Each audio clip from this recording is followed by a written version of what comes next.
So the next one, this is the medial golfer and the lateral tennis elbow epicondylitis. So these are all the epicondylitis. So what they're talking about is that there is, let's see here, in this one here, this is from first aid that I added here. So this is to say overuse injury of the elbow. All these two of them, which is the tennis elbow or the golfer's elbow, both of them are the injury due to an overused. So let's see what is the golfer's elbow, which is the medial epicondylitis. The medial epicondylitis will be a repetitive flexion or idiopathic. And then the lateral epicondylitis, which is the tennis elbow, will be because of the repetitive extension. Extension, which is the shuts, backhand shuts, or idiopathic. Both of them will lead to the pain in those areas, which is the medial epicondylitis. When it is the medial epicondylitis, will be the medial epicondyle. When it is the lateral epicondylitis, it will be in the lateral epicondyle. And again, the names are according to what function is being repeated. If it is the golfer, that will be a repeated extension. If it is the tennis player, it will be a repeated extension. Okay, so first is the medial, the second one is the lateral. So let's just read here the same information, which is the medial epicondylitis is inflammation of the common flexus tendon of the wrist, where it originates on the medial epicondyle of the humerus. So this is the medial epicondylitis, which is an inflammation of the extensors that started on the medial side. I'll show in the book, in the thing now. So then the lateral epicondylitis. Lateral epicondylitis, this is a repeated forceful strains attachment of the common extensor tendon and inflammation of the periosteum of the lateral epicondyle. So pain felt over the lateral epicondyle and radiate down the posterior aspect of the forearm. So down the posterior aspect of the forearm, that's where the pain is going to irradiate. And then the pain often felt when opening the door. That's why I put the door there, or when raising a glass. Okay, so let's see these two stuff that I put here just for the sake of memory. Just for the sake of memory. Okay, so I'm not sure what is going on here.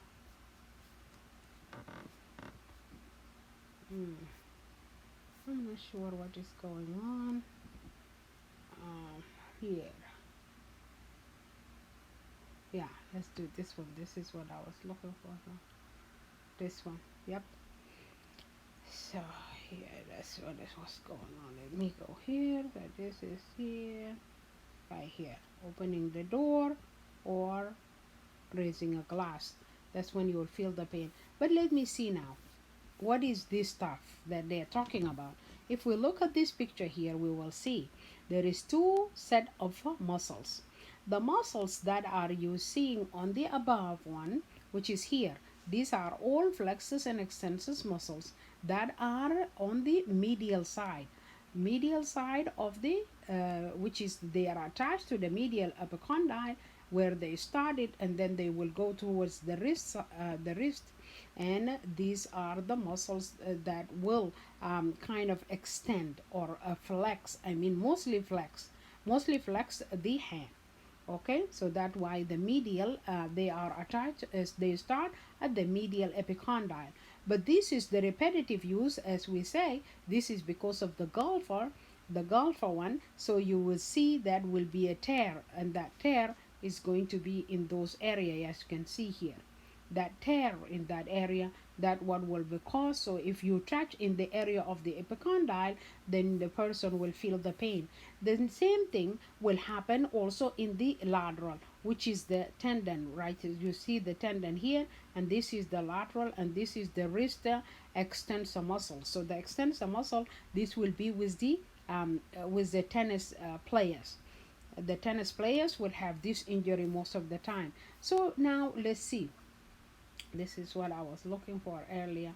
So let's see this one here. Here you will see there is the epicondyles. So there is two epicondyles. There is the epicondyle that is on the medial side, and that you will see it in the area of the ulnar bone. And there is the epicondyle on the lateral side.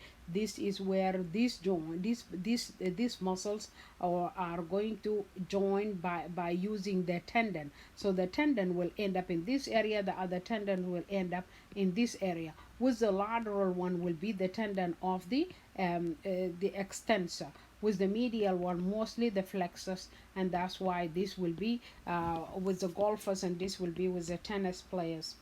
So and we already show you how this one happens. So you see the muscles here, you see here is the epicondyle, so they will come and join, but then later with the repetition there will be a tear in that area. Okay. So here, what we were also supposed to talk about, we're supposed to talk about the bone formation.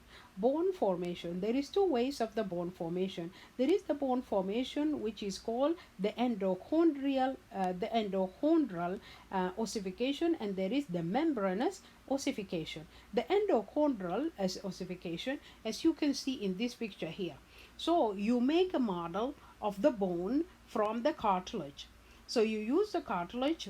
So our body, that's what our body does. It will use the cartilage to make a bone model from the cartilage, and this is done by the something that is the cells that are called the chondrocytes.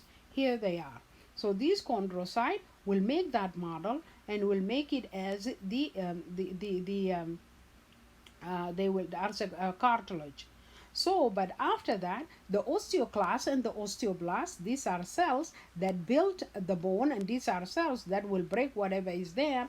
They will come and make the bone on top of that one. Remove the cartilage and replace it with the bone, and that is, and later it will and then later it will with the woven bone.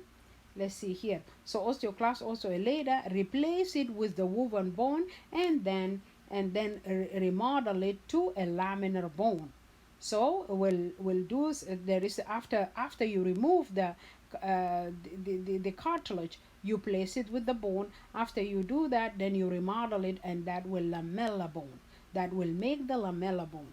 So in adults, the same thing will happen in adults only after injury. If somebody broke a bone, then this kind of stuff will happen there. But it will also happen in Paget disease. Let's go to the next one. The next one, which is the membranous ossification. The membranous ossification, which is the bone of the calvarium, facial bones, and the clavicle, woven bone forms directly without the cartilage, later remodeled to lamella bones. Okay, so they will remodel to lamella bone. Again, we have another situation here. This situation is called, this is the common musculoskeletal condition. This condition is called dequervain tenosynovitis. Dequervain tenosynovitis. And this one here, what happened is we have two tendons, okay, of the in this area that this will happen to it. So this will be the extensor pollicis brevis. Here is the extensor pollicis brevis, is this one here. It's talking about the thumb area. So the extensor pollicis brevis and the abductor pollicis longus. So the abductor that is long and the extensor that is short. So here, both of them here in this area, what will happen to them? There will be a non-inflammatory thickening of the abductor pollicis longus and the extensor pollicis brevis tendons. So pain or tenderness at the radial styloid. at the radial styloid. Let's go here and see the radial styloid. Here it is, the radial styloid, as you can see here. So here is the this is the radius here, and this is the ulnar in this area. As you can see, this is the pinky and this is the thumb. So in the area of the thumb you will see the radius. So this bone of the radius that is kind of protruding kind of up towards the wrist here, this is what is called the radial styloid. Okay, the radial styloid. And there is another one which is the Lister tubercle, but we are interested in the radial styloid. As you can see, this is just beneath the thumb, just beneath the thumb. So not actually beneath the thumb, but just beneath the so this is the end of the thumb in this area, this is the end of the thumb in this area. These are the metacarpal and these are the carpal. So in the carpal area, just beneath the carpal area of the thumb. So this is here, this is the thumb, this is the carpal, this is the thumb, this is the metacarpal, and these are the phalanges, and this is the carpal area. So underneath the carpal area in the side of the thumb. Okay, that is the stylo, the radial styloid. So here, so pain and tenderness at the radial styloid, this is where the person will feel the pain. So there is the Finkelstein test, the Finkelstein test, which is pain at the radial styloid with the active or a passive stretch of the thumb tendon. So if you passive or active stretch the thumb tendon, then you will feel the pain in that area. So this is what is called the Franklin Finkelstein or Finkelstein. Yeah, Finkelstein test. That will be, you will stretch the tendons of the thumb. Stretch the tendon of the thumb, passively or actively stretch them, and that you will feel the pain in the styloid area. So in the radial styloid area you feel the pain, that will be a positive Finkelstein test. So here, increase is risk in the new parent. So new parent, because of the lifting of the baby, and also the golfers. So and racket sport players. These are the people that will have this one. Let me say them again. So you will see it in the new parent, because of the lifting of the baby, and then also in the racket sport players you will see them also, that one here, which is the thumb Texas. So these are the people who text with the thumb Texas. You will see this one here also. Well, so it's nothing come just like that. Okay, so here everything we need to know about. Let me repeat this dequervain tenosynovitis. This tenosynovitis is a non-inflammatory thickening of the abductor pollicis longus and the extensor pollicis brevis, both of them. So the abductor and the extensor, both of them are thickened, but the thickening here is a non-inflammatory. So there is a pain in the radial styloid, and here we will see also a positive Finkelstein test.